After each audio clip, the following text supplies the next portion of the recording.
Hi, everyone, and welcome to season 2 of the Pro-Life Ohio podcast. I'm super excited to be here with Jess today to do a special March for Life episode. We thought we would kick off the new season of the Pro-Life Ohio podcast by kind of just like reminiscing about the March, talking about how the March for Life is different this year, and just kind of looking forward to what the pro-life movement is going to be up to this year. I'm Allie Frazier. I am the Director of Communications at Ohio Right to Life. And I'm Jessica Warner, the Director of Legislative Affairs. So we're super excited to talk to you guys today and just share some March for Life history and just talk March today. So today is the 48th annual March for Life. The March for Life has been going on since 1974. It was originally a peaceful protest on the anniversary of Roe versus Wade, and it has gone on every year since 1974. That is correct. Even after 9/11, the march still happened, which was obviously a time of a lot of concern for public places because we just didn't know what terrorism at that point would look like or how it would happen. So even this year, after a lot of the concerning issues of this year, obviously it was chosen to happen more virtually this year. But regardless, there are still leaders from across the nation that have been chosen to still perform a version of this march this year. So we still have a track record going, but we're going to come back next year stronger than ever. Exactly. Yeah. The march is still being held this year, but it's been being held on a virtual format. So as Jess said, lots of leaders, pro-life leaders from around the nation will still be gathering in the Capitol, but it'll be kind of a smaller, intimate group. And then assuming thousands will be actually live streaming the march. And I actually just went and registered an RSVP to watch the march live today. It's super easy. All you type in is like your name, your email address, and they actually email you a link to click on the live stream so you can still keep up to date and watch the march as it's happening, just virtually instead of in person. And my hope actually is that more people are going to be able to access the march this year because they can literally just click on a link in their email as opposed to have to drive or fly to DC. So it's disappointing for sure that we can't physically be together, but I'm excited to still be able to march for life and to keep our perfect track record up. Exactly. And we're going to continue doing this every year until Roe v. Wade is overturned and abortion is ended in America. Obviously, our main work here at Ohio Right to Life is to work on our portion of that so that when Roe v. Wade is overturned, that we will be able to ban abortion in Ohio entirely. Absolutely. And that is our goal, obviously, to ban abortion and ending Roe versus Wade. Overturning it is going to be the first step in that. And I think that's part of the reason why the March for Life is so important is it's kind of an annual reminder that no matter what obstacles the pro-life movement faces, we are still moving forward and we are still committed to ending Roe. So I think this year, even though the march does look different, I think it's revealed a lot of the resilience of the pro-life movement, how even when things, are thrown our way, we have curveballs come, the pro-life movement is quick on their feet, they're ready to adapt, and they're more committed to ending abortion than ever before, which is pretty awesome. I think. Not just the March for Life itself, you can watch virtually. There's a lot of other events that happen typically surrounding the March for Life. So a lot of those things are also happening virtually. So you can find those, whatever it be that you normally participate in, events surrounding it. A lot of the banquets are happening virtually and other different events. I can say one of the things I miss the most is just being able to be together with so many different components of the pro-life movement, because I always say the pro-life movement is made up of a lot of different people in a lot of different roles, whether that be your individual grassroots pro-life person, or it can be a variety of organizations such as pregnancy centers to Ohio Right to Life chapters or groups, or you think of things like adoption agencies or agencies focused specifically on reaching out to clinic workers for Planned Parenthood facilities and things along those lines to bring them out of that bondage, and as well as just so many other different pieces of the pro-life movement, things that you don't always think of when you think of the pro-life movement and realize they are all integral parts of ensuring that not only do we end abortion, but we provide for women and mothers once we have ended abortion. Absolutely. And I think going to the March for Life, as both of us have multiple times in years past, one of the biggest things that I think is a huge encouragement is seeing everyone come together and seeing how many different organizations are out there Mm. to help.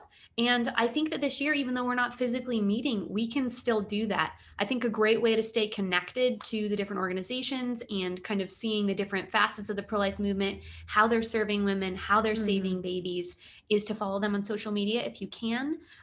There are tons of great organizations out there that would have been represented at the march. Some of them will, in that small group of leaders that's still participating. But I would highly recommend, like Jess said, follow the people who are boots on the ground, getting the work done, meeting women's needs, saving little children. I mean, you mentioning, people reaching out to abortion workers, that's incredibly important. If you actually look up And Then There Were None, that is an organization that was actually started by Abby Johnson, who used to be actually a manager at a Planned Parenthood location. And she has started this ministry to rescue out of abortion facilities women and men who are working there. Yeah. And that is, I think that is an organization that is near and dear to my own heart because I used to be a sidewalk counselor. So I've definitely referred people to that information. And if you actually go to abortion worker, I believe it is abortionworker.com, it will actually have all the resources. All the information is anonymous. They're not going to, divulge any information if you are a clinic worker who is looking to get out, and they will help you do that transition, both with help figuring out finances and then also, I believe, help on the legal side if you need that as well. Yeah, and I think that just goes into, there's so many different organizations, some that aren't only focus on the life issue or the abortion issue, but that focus on a wide range, whether it be legal defense for people, or it is things like Embrace Grace organizations.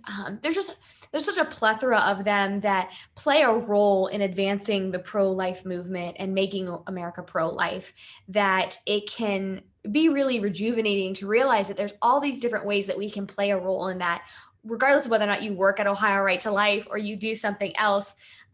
You can still play a huge role in that. So I'm definitely going to miss being there physically with everybody and meeting individuals from different organizations that I might not even know existed before.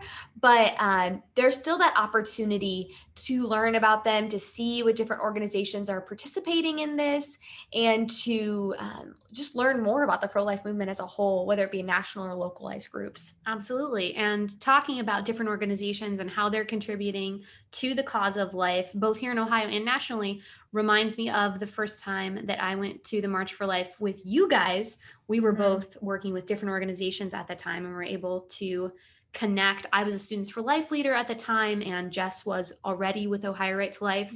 And just being in that crowd of hundreds of thousands of people. It was a little difficult to find you guys. It was very hard to find us. Thankfully, I had a huge Ohio flag, and in the sea of people, we were able to eventually find Jess. Guys. Yes, yeah, it took us a second. I mean, for me, I'm incredibly directionally challenged. So it's on top of that, having a few tens of thousands and maybe even hundreds of thousands of people there, and trying to find people, especially when cell service, when you have that many people in one location, it's terrible.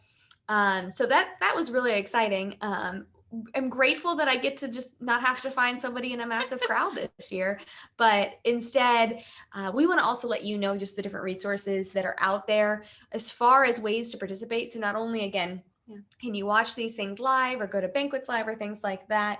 You can also, there's a lot of different local pro-life groups throughout Ohio that are doing their own Roe Remembrance Days, marches, gatherings, whether it be virtual or in person. And a lot of that information you can find on our website. If you actually go to ohiolife.org, which is our website, there is a link or a tab on, you click on Take Action, and then you click on March for Life, and it'll give you a list of events. A lot of the events have already happened since this year. The March for Life nationally is a week later because of Inauguration Day. A lot of the events did occur last week, which was the anniversary of Roe versus Wade, but there are still a few happening. And even if you can't participate in a March for Life event, say like this week, Mm-hmm. your Right to Life chapters still need your help all year Mm-hmm. long. I know I've heard a lot of people in the pro life movement say a lot of people go to the March for Life and they participate and it's wonderful. And they get super excited. But then that, that level of passion and involvement Mm-hmm. doesn't always translate into the rest of the year. So to be honest, your local Right to Life group, your local Students for Life group, any pro life group that you want to get involved with needs your help, not just now in January, where the pro life movement is really active and moving, but also throughout the year. Absolutely. And I think that is just something that we need to take back. I think every year at the march, I feel really rejuvenated just seeing how many people are so passionate about the movement. Oftentimes, every year, we have partnered with Senator Rob Portman and Congressman Jim Jordan and the entire Ohio pro life congressional group, which we are so blessed to have so many of our Ohio congressmen and senator be so strongly and outspokenly pro-life. So we get to partner with them to have a reception usually after the march, which I get to speak at. And it is always so wonderful to see such a variety of individuals there, because the pro-life movement is not a monolith. It is not a singular group of people. It's not a singular way of thinking either. We have, tons of different pro-life groups, from things like secular pro-life to feminists for life to your more traditional Catholic pro-lifers and things along those lines. It is so wonderful to see how this is an issue that we truly can get behind on as a nation, and not just as a very specific, or more religious group of people.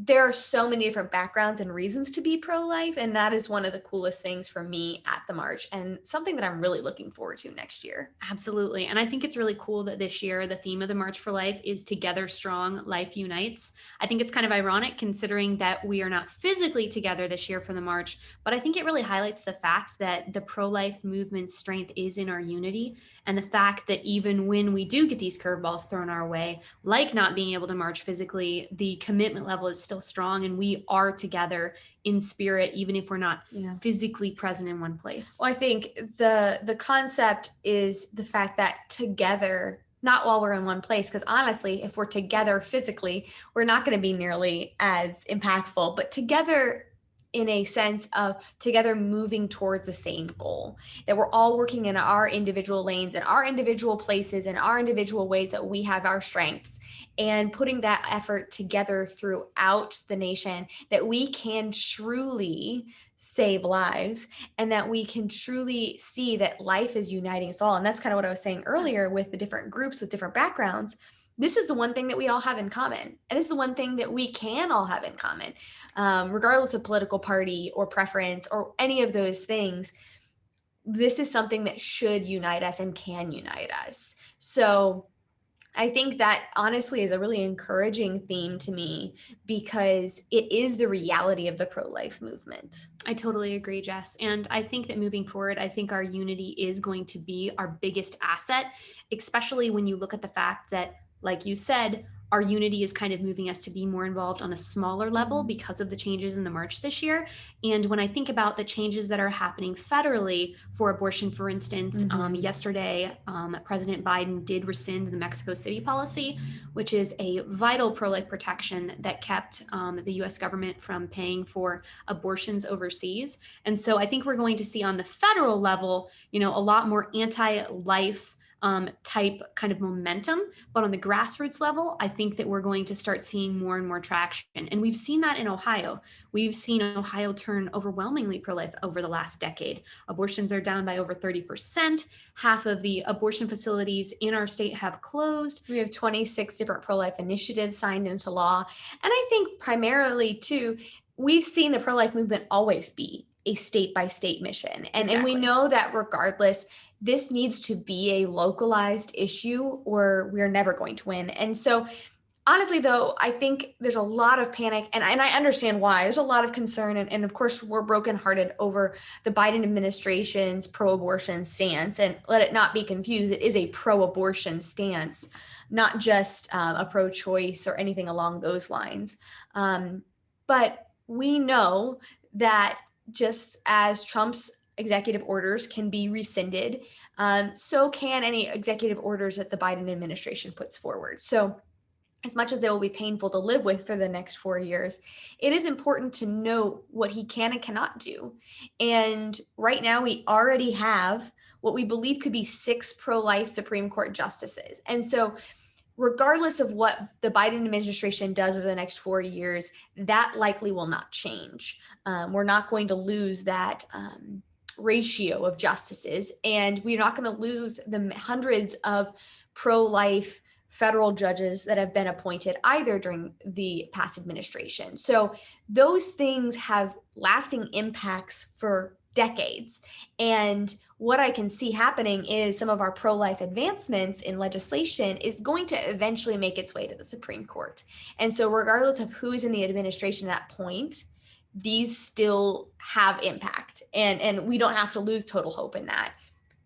Also, the 2022 election is right around the corner, and I know that is insane to say, and I wish we had more of a break in some way, shape, or form, but at the same time, it's incredibly encouraging because that we have seen such advances in the United States Congress that were actually quite heartening. And I think there's a chance that we can win back the House and Senate. And if we are able to do that, we basically restrict the Biden administration from being able to accomplish the majority of their agenda when it comes to the life issue. And so that is one thing that I am just kind of seeing as hopeful, because America, we have survived so much worse. And I think we will continue to push and fight because it is never a straight line. It is never just a total progress to the end. It is going to be hills and valleys. And we are resilient because we know that our issue doesn't stop being important, that we know we can have an impact no matter where. And we don't just want to have an impact on the highest forms of government. We need to have an impact and convince everybody in the United States that this is a mission that we need to get behind. And so our job doesn't stop. It's totally the case. And I think that people are going to be able to kind of batten down the hatches a little bit and focus on that grassroots level support of moms and babies and grassroots level legislation and stuff like that. And if you think about it, ending Roe versus Wade is a big milestone in the pro-life movement. Like that's what we've been working towards. That's what the March for Life was originally, in remembrance of the fact that Roe versus Wade had been decided. But ending Roe versus Wade is just the first step in the pro-life movement. Life starts in our communities. After Roe versus Wade is overturned, abortion is not outlawed in the United States. It's simply going to go back to the individual states to decide what they want to do about abortion. So after that point, even the focus is grassroots. The focus is on what are you doing in your community for life? How are you voting pro-life? How are you getting involved with your local Right to Life chapter or your pregnancy resource center? And I think that the next couple years where we're not going to see a lot of movement on the federal level towards life, we're going to see a lot of movement on the grassroots level towards life, because I think that our focus is going to be really sharply in our communities, which I think is going to be a positive. Yeah. And I think while we think of the fact that Roe v. Wade, we hope to be overturned really soon, we need to prepare for that day. And I think that's one thing that not only with our legislation, but also with our local communities, are we making a space for those moms and babies? Are we making a space for those families that are in need and that otherwise would have had an abortion? Are we making space for the babies who are born with Down syndrome because they weren't aborted due to their disability? I think that's something that in our communities, in our churches, in our homes, that we can make big strides towards, so that when that day comes, we are ready for it. One of the ways that we at Ohio Right to Life are doing that is through the Human Life Protection Act, which we're going to be introducing here soon. And it essentially is a law that states that if and when Roe v. Wade are overturned, we will ban abortion in Ohio in its entirety and all different kinds of procedures. So that is a really simple piece of legislation that will have huge impacts when that day comes. And we're waiting for that day primarily because any laws we pass right at this moment, if we were to totally ban abortions, because of Roe v. Wade, would never be able to go into effect. And we already have our different heartbeat bill and the pain capable and dismemberment abortion bans already working their way through the court system to be able to challenge Roe v. Wade. So we have another law like the Human Life Protection Act ready to go to go into effect as soon as Roe v. Wade is overturned. So that is something we're doing right now in Ohio to prepare for that day. Absolutely. And I like to describe Roe versus Wade as kind of like a bottleneck when I'm describing how kind of pro-life legislation works and how our strategy for ending abortion has to do with challenging Roe versus Wade, so we can get that out of the way and actually focus on what is best for each individual state and have the conversation on the state level about abortion. And Roe versus Wade is kind of this bottleneck that's allowing a lot of very good pro-life legislation that is supported by people in their state, that is supported by people in their community, from going into effect. So a lot of the different pieces of legislation we pass are designed to target Roe versus Wade so that we can eventually get it overturned and then see a lot of good legislation that is life affirming go into effect, like our trigger ban, which would go into effect if and when Roe versus Wade is overturned. So the pro-life movement is very active. We are very strategic in the way that we are fighting for life. We're doing it smart. We're doing it well. And we're doing our best to end abortion in our lifetime. Yeah. So I think there are so many different ways that we can be involved in this, regardless of whether or not we are a part of a bigger organization. Obviously, as Allie said, getting involved in our local groups, or find a group that maybe is a national group that speaks specifically to something that you care about in the pro-life movement or a need that you see. There is such, I think that's one of the things that being involved with Ohio Right to Life, I've seen that there's such a need for a wide variety of different organizations. It doesn't have to be a legislative or political advocacy group. It can be, as we've said many times, pregnancy centers, or getting involved in your local church, or adoption organizations, or foster care groups, or anti-human trafficking groups. Those are all a part of this broader mission. And I think you'd be surprised at how many different mission types and types of groups are available for you to find your own unique calling within the pro-life movement. And one of the best ways to do that is, if you have social media, to follow these accounts on social media, because a lot of the ways I actually ended up getting involved with the pro-life movement was because I was following these pro-life organizations on social media. And then when they had action alerts for different things that they wanted you to be aware of, or if they even had, a project, call this school system, tell them not to let Planned Parenthood in, things like that, you start to get more involved and you meet people. And that's how I ultimately ended up where I was. So the first step is education. The first step is to make yourself an expert on abortion and pro-life resources, and to be involved on social media, because especially now during this time where we're dealing with COVID-19 and this global pandemic, a lot of people aren't able to do face-to-face meetings, and even some pro-life organizations are not having physical meetings right now. A great way is to literally just get yourself tooled up, go watch the abortion procedure videos that Live Action has to offer. Go and learn about your pro-life legislation that has been passed and is in the work at our website, ohiolife.com.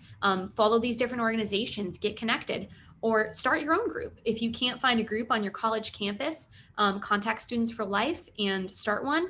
If you don't have a group at your church, go talk to your pastors. A lot of churches don't have pro-life groups, I think, simply because no one has stepped up and said, hey, this is something that's on my heart. Be that person. And I think especially it's important, if we talk about starting groups or we talk about being a part of groups, make sure that you know a way to serve. I think one of those things where people don't want to just go to a meeting to meet. And so I think that's why I stress a specific calling or a specific need that you can meet with that group, because we need to be making sure that we're making an impact. So that's why I say there's a lot of groups that can also help you start something. I mentioned Embrace Grace, which is a really cool group that starts missions in churches to be able to welcome women who I think are typically condemned by their churches, and normally will go and have an abortion as to avoid kind of the condemnation from the church. And I think we need to learn it's kind of the mission is to learn how to have grace for these women so that we don't push them towards abortions, that we show them God's grace and love, regardless of their situation and then the needs that they may face. So there's so much hope and so much that we can get involved with and so much we can do. And the other thing I want to mention is voting. I think that's a huge one. Obviously, as a political advocacy organization and a legislative organization, that is something we see as a real need. And that's why I bring up things like the primary and election in 2022, that is going to have a huge impact on how much of this legislation actually gets done from the Biden administration. So we need to make sure that pro-abortion legislation isn't passed, and we maintain a strong pro-life presence in the nation's capital. So that is some really cool ways, and just be following along with what we do here at Ohio Right to Life. We're going to be releasing more of our legislative agenda for this new year. And if there's something that you feel particularly moved by or something that you really want to get involved with, please contact us. We also are looking for people to testify, different doctors or medical experts to be able to come in and provide their expertise. We are always open to anyone who thinks that they are able to contribute some way in that. We coordinate different pieces of testimony for that. So that's something that you can be involved in very easily, or just calling and writing your legislator. Making sure that you know where they stand on life is incredibly important. We are blessed to have a majority pro-life legislature in the House and Senate, and a pro-life governor and statewide not candidates, but political leaders. There we go. Absolutely. But we can't take that for granted. We can never take that for granted. Yeah. And so encourage them in the fight that they're fighting, encourage them that they are doing the right thing, and encourage them to continue to make this a priority, because they end up getting a lot of different things thrown at them as soon as they're elected, and they hear so many different priorities. And there are a lot of priorities in Ohio, but make sure the pro-life movement is on the forefront of their minds. Make sure that we can get some of these pieces of legislation passed. Absolutely. Yeah, I think there's a lot to do, right? There's a lot of ways to get involved. There's a lot of ways to support your pro-life leaders, voting, as Jess said, getting involved, as I said. And honestly, we have a good path ahead of us. I don't think it's going to be an easy one. I think we're going to see a lot of setbacks on the national level in the coming years. But honestly, I think it's going to toughen us up. And I think that we are going to be able to move forward in new ways that we haven't seen in a long time. And to real quick circle back to Jess's conversation about Embrace Grace, I am very happy to announce that Embrace Grace actually has a church in Columbus who is doing an Embrace Grace program. I just found that out in the fall. The lady contacted me. So go to Embrace Grace, Google them, and go to their website. And if you would like to start an Embrace Grace ministry or join one that's already existing, you can reach out to them there, which is awesome. And yeah, I think there's a lot to do. I think we're energized. Yeah, and I think that the main thing I would say is just don't get discouraged. Yes. And I think there's a lot of people who've been in the pro-life movement way longer than we have, who have been through these kind of setbacks and advancements again and again. And I know that we are getting closer than ever, but this is not the end. We still have so much to do, and we still win in the end. I think that's the main 100%. thing. We need to realize that life will win in the end, that we need to believe in the fact that the pro-life movement, the pro-life message is a winning message. And it is one the majority of people agree with when we're actually able to talk about it, when we're actually able to make this a key focus. And we're going to continue doing that. We're going to continue fighting. We here at Ohio Right to Life can't wait to the day that we can shut our doors because abortion is ended and that we don't have to fight these fights anymore. But that day is not today. And so we're going to keep pushing. 100%. We are strong right now. I think we are together strong, united for life, just like the 2021 March for Life theme says. And I'm excited. I'm excited to continue partnering with you guys. And I know that Jess is too. I know each one of the people who are listening here has impacted life in a different way, and you can continue to do that. And we want to know that we are so proud of all of the work that our local chapters are doing and the individuals who listen to this podcast. For life, you are saving lives. You are changing your culture for life. And we are going to keep pushing. Our commitment and our compassion is what is going to end abortion in our lifetime. And I truly believe that. I agree. But yeah, so don't forget to go and watch the March for Life national live stream. Go to marchforlifeibelieve.org and you can literally sign up RSVP to get the link for the live stream up in your email inbox. It is super easy. It took me like 60 seconds. You can also follow us via our emails, and you can feel on our social media. So that's going to be a lot of information. It's going to be there. You're going to be able to follow us along, hear what we're talking about, see our emails about the different things that are happening at the March for Life, and things surrounding the issue. Absolutely. And I would also encourage you, thanks for reminding me of this, Jess, that we actually had Senator Rob Portman and Ohio Attorney General Dave Yost both do March for Life video messages for you guys that we have sent out via email e-blast. So double check your email inbox. Make sure it's in there. I would encourage you to listen to them. I was very encouraged. Both of the videos are very short. They're only a minute or two long each, but they really help highlight, I think, how we do have so many advocates in high levels of government who do care about life and who are committed to ending abortion and supporting life. So if you have a couple minutes, go and listen to them. I was very encouraged. Yeah. Same. I think that we're very blessed in Ohio, as I mentioned, to have some really strong pro-life leaders that have really put a lot on the line to be able to advocate for life. And we are blessed in that. So listen to them and hear what they have to say, but also we can be encouraged to go out and speak in our own lives and speak to the people around us through that. Absolutely. I totally agree. Well, Jess, thank you so much for sitting down with me today. I am so glad that we were able to do a March for Life episode. We miss being with you guys physically at the march, so I felt it was important for us to do a video, just kind of reminiscing a little bit and kind of looking toward our path ahead. And yeah, we're excited to work for life in 2021 and next year. Same bat time, same bat channel. Hopefully we will be in DC marching together for life physically. So guys, stay safe out there and we will see you on our next episode.